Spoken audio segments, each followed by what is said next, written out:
So guys, ready na ang person papunta sa Bukid. So dahil late upload natin ito, ngayon guys, uwi kami sa Bukid namin. Ayan, samahan niyo ako para ipakita sa inyo kung gaano kaganda ang aming lugar. Wow! Habang andito pala kami sa daan, hindi namin alam kung sino tong mga kumakaway sa amin, ay hindi naman kami sikat. Pag makita niyo ang video na ito, ay shout out sa inyong lahat. Itong kalsada na ito ay papunta na ito sa Barangay Datalbukay, ang lugar kung saan ako unang umibig. Hala, may ganon. Dito kasi sa lugar na ito, dito talaga ako nagdadalaga at dito nga ang una kong pag-ibig. Pero sabi nga nila, pass is pass daw. Joke lang guys.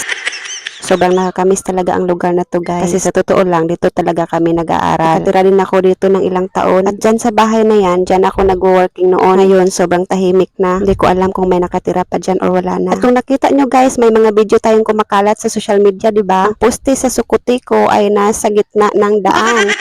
Dito lang yan matatagpuan sa Barangay Datalbukay. Sa ngayon kasi guys, ay hindi pa talaga yan tapos, kaya siya ganyan. Huwag nyo naman sirain ang barangay namin. Ang ganda kayo ng barangay namin. Relax lang kayo dyan, okay? Sabi nga sa kanta, kalma daw, kalma.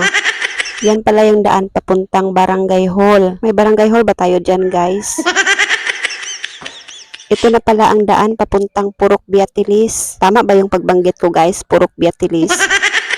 Marami kasing nagtatanong sa akin kung maganda daw ang daan dito. Kaya ito na pwede nyo nang dalhin yung mga 4 wheels nyo. Sa mga walang 4 wheels, yan, maglakad lang tayo guys.